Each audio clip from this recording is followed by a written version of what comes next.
I was sitting at my kitchen table when I heard the sirens. Not rushing, not screaming, just close enough to make my chest tighten at 72. Your body learns the difference between sounds that matter and sounds you can ignore. Ambulances pass my street twice a week. Police cars sometimes circle at night. But that morning Tuesday, 9:14 a.m., the sound slowed right outside my house. And then it stopped.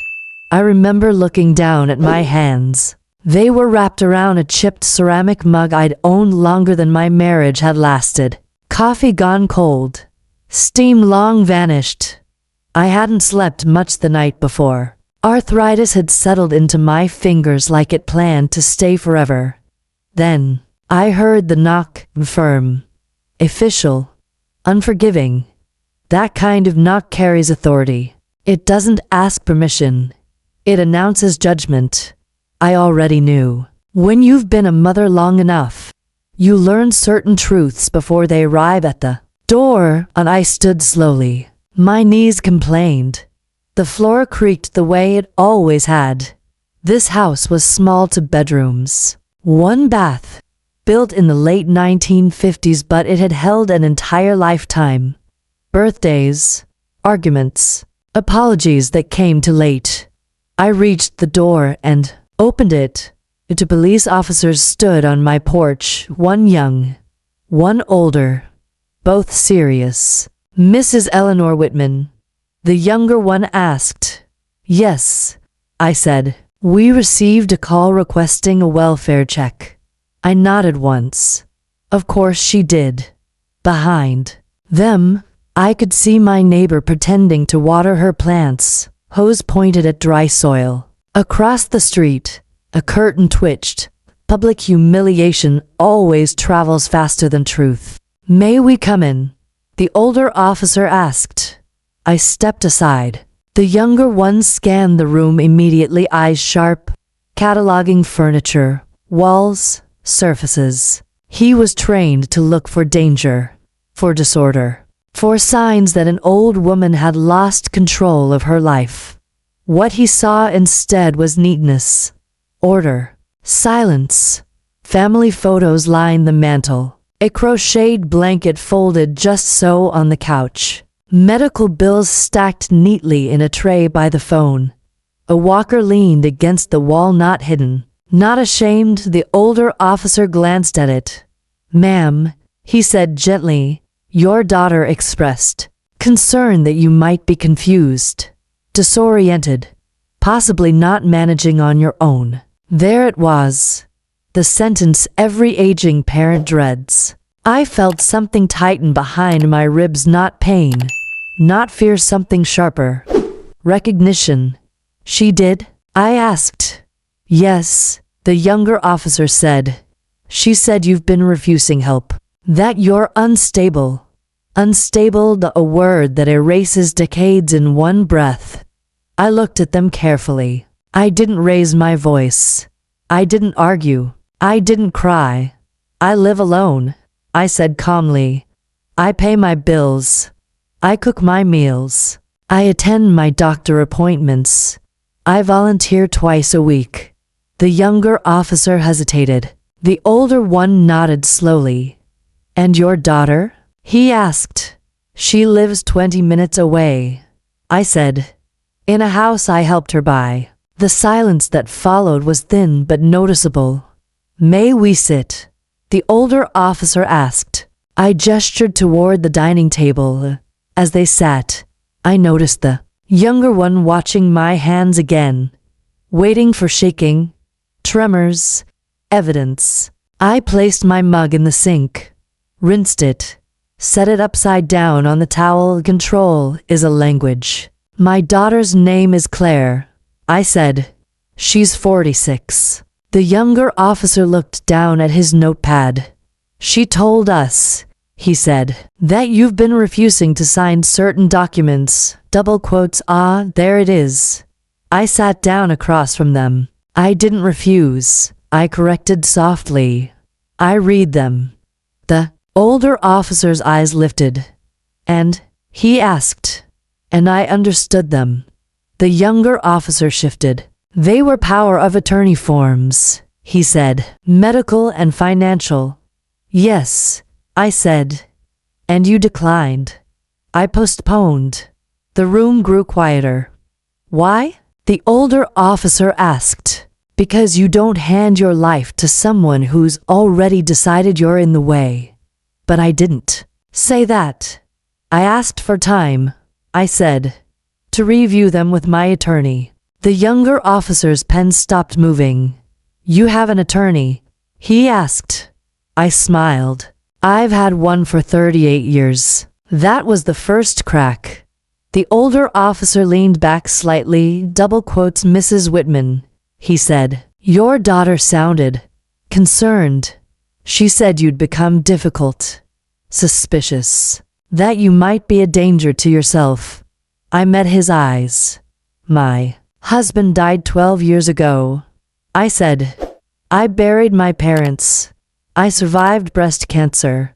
I worked 40 years as a hospital administrator. I raised a child who now thinks my independence is a liability. The younger officer swallowed. You worked at a hospital? He asked. Yes. Which one? I told him. His eyebrows lifted just a fraction. That's a big facility. He said. It was. I replied. The older officer glanced at his partner, then back at me. Ma'am, he said carefully, do you mind if I ask, has your daughter expressed interest in selling this house? There it was. The truth always arrives eventually. She's already spoken to a realtor, I said, without my knowledge. The younger officer looked uncomfortable now. She said, he muttered, that you were confused about the value of your assets. I laughed once. A quiet sound. No humor in it. I kept the spreadsheet, I said. Every dollar, every account, every policy. I updated it last month. The older officer's gaze sharpened. And you haven't shown her? No. Why not? Because she stopped asking, I said. She started telling. Silence settled heavy in the room, double quotes Mrs. Whitman. The older officer said slowly, do you feel safe here? Yes. Do you feel threatened by your daughter? I thought about Claire standing in my kitchen 2 weeks earlier. Her tone clipped, her smile tight. The way she'd said, Mom, we're just trying to help you. The way help had sounded like a verdict. I feel pressured, I said. I feel erased. I do not feel confused. The younger officer nodded, the older one stood. I'm going to need to run your name, he said. Standard procedure. Of course, I replied. He stepped aside, radio in hand. The younger officer stayed seated, glancing around again, this time not for danger, but for story. How long have you lived here? He asked. 41 years, I said. He looked at the photos. That your daughter? He asked, pointing to a framed picture of a little girl with missing teeth and scraped knees. Yes, she looks happy. She was. And now, I didn't answer. The older officer returned. He was holding his tablet. His face had changed.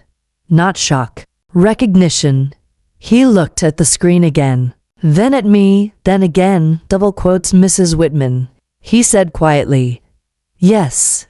Can you confirm your full legal name? I gave it to him slowly, carefully. He typed, read, stopped. The room held its breath. The younger officer leaned forward. What is it? He whispered. The older officer didn't answer him. He looked at me instead, and for the first time since they'd arrived, he froze. Asterisk, the older officer didn't speak right away. He just stared at the screen. Then he straightened his back, as if something invisible had snapped into place. The younger officer noticed immediately. What? He asked quietly. What did you find? The older man held up one finger. "Ma'am," he said to me, his voice suddenly different, respectful, measured. "Is this information still accurate?" "That depends," I said calmly. "What information?" He turned the tablet so I could see it. My name was there, below it lines and lines of records. Employment history, certifications, internal commendations, federal training credentials. The younger officer leaned over his shoulder. His eyes widened. "Oh," he said. The older officer swallowed.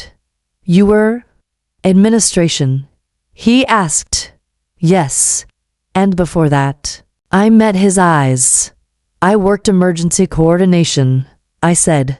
"Hospital crisis management." The younger officer sat back slowly. "You mean disaster response?" I nodded once. For a moment, neither of them spoke. Then the older officer cleared his throat. "Mum," he said, "are you aware that your name is flagged in our system?" I raised an eyebrow. "Flagged?" I repeated. "For what?" "For protected status," he said carefully. "Medical emergency authority. Interagency cooperation." The younger officer stared at me like he was seeing a ghost. "You trained with federal agencies," he said. It wasn't a question. "Yes," I replied.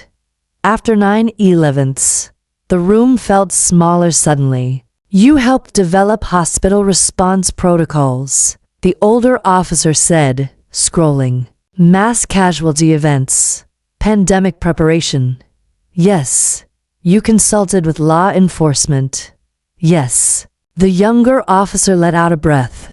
"Jesus," he murmured. I folded my hands in my lap. "My daughter doesn't know any of this," I said quietly. "She stopped asking about my work years ago." The older officer looked up sharply. "She called us," he said slowly, "and reported you as cognitively declining." I nodded. "She's been laying the groundwork for months," I said. Doctor shopping, selective conversations, carefully planted concerns. The younger officer's jaw tightened. "That's not uncommon," he said. "Adult children trying to accelerate control, especially daughters," I added softly. The older officer closed the tablet. "Mrs. Whitman," he said, "with your background, you are more than capable of managing your affairs. I know. And your daughter had no legal authority to initiate this process." "None?" Silence fell again, then another knock at the door. This one softer. I already knew who it was. The younger officer stood. "I'll get it." When he opened the door, Claire was standing there. Perfect coat, perfect hair, concern practiced into every line of her face. "Oh, thank God," she said breathlessly. "I was so worried." She stepped inside and froze when she saw me sitting calmly at the table. "Mom," she said, forcing a smile. "Are you okay?" I looked at her, really looked. At the woman who'd once climbed into my bed after nightmares, who now needed me declared unfit to sleep at night. "I'm fine," I said. She turned to the officers. "I told you she'd say that," she said quickly. "She's very good at sounding together." The older one remained still. "Ms. Whitman," he said, "did you inform your mother that you'd contacted law enforcement?" Claire hesitated. "Well, no," she admitted. "But I was afraid she'd refuse help again." "You reported her as unstable," he continued. "On what medical basis?" Claire gestured vaguely. "She forgets things. She gets defensive. She doesn't understand what's best for her anymore." I smiled faintly. "Claire," I said softly, "what did I forget?" She faltered. "Well, you forgot that we discussed the forms." "No," I said. "I declined to sign them immediately." "That's not the same thing," the older officer said sharply. Claire's eyes flicked to him. I'm her daughter, she snapped. I'm just trying to protect her. The younger officer crossed his arms. From what? He asked. Claire opened her mouth, closed it. I stood then, slowly, carefully. I raised you, I said. I taught you to tie your shoes, to read, to lie convincingly. Her face flushed. You don't get to do this, she hissed. Not in front of them. The older officer stepped forward. Mum, he said to Claire, your mother has full legal capacity. Your report was misleading. Claire laughed nervously. So what?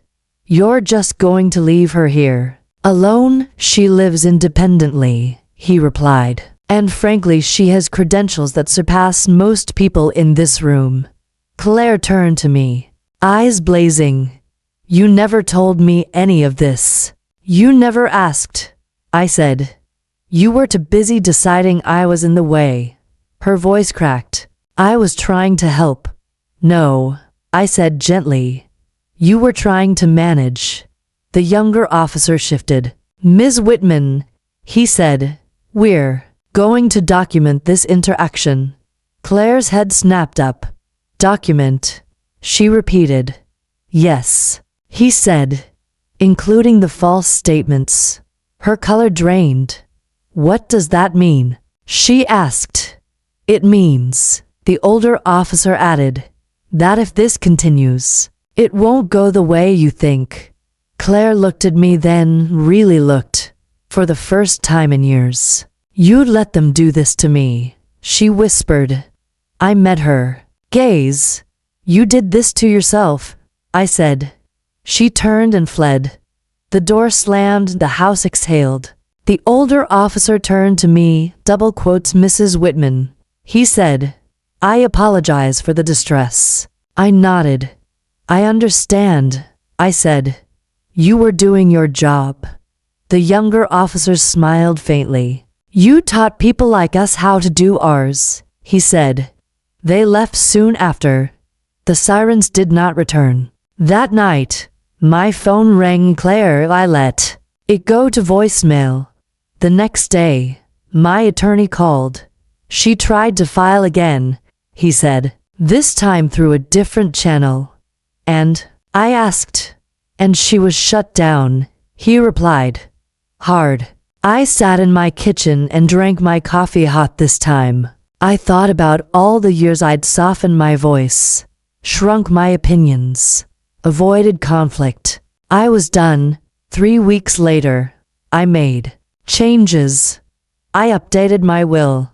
I reassigned medical proxies. I locked down accounts.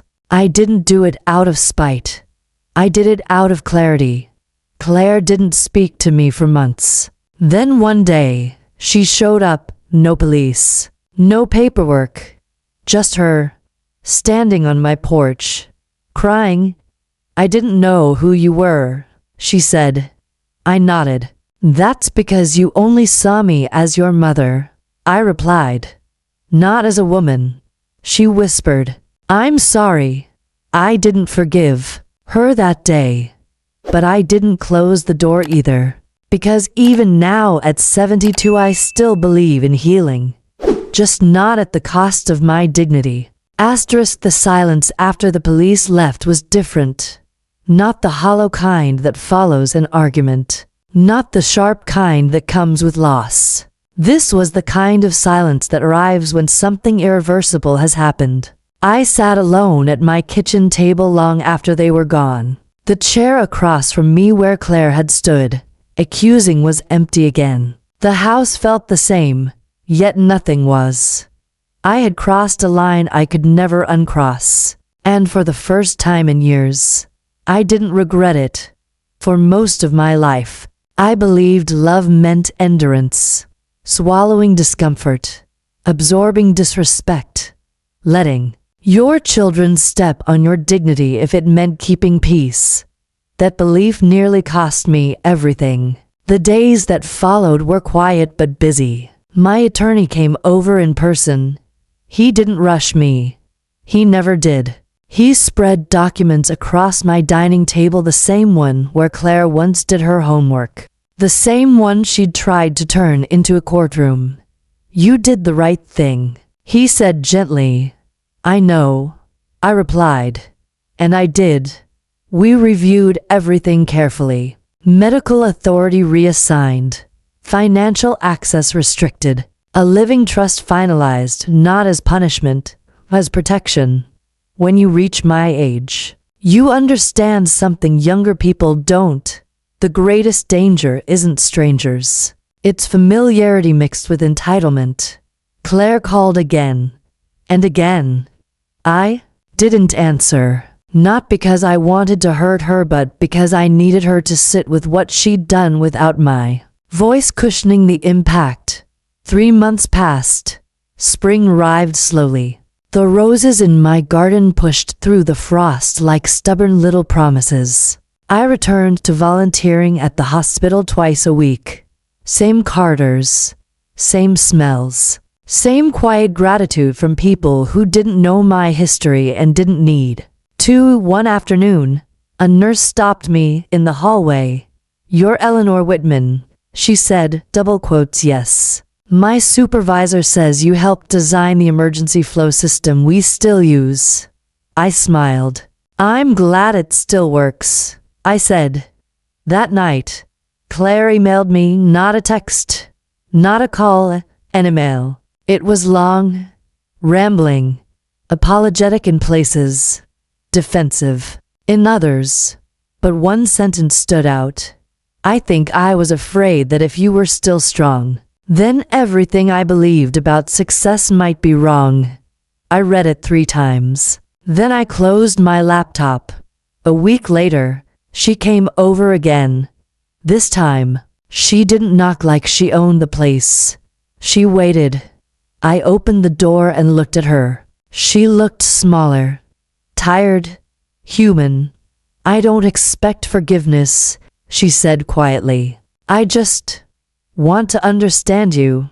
I stepped aside. We sat at the kitchen table. She didn't speak at first. Then she asked, why didn't you ever tell me? I thought about that. I did, I said. Just not in the language you valued. She nodded slowly. I thought strength looked loud, she admitted. Visible, celebrated. And now, she swallowed.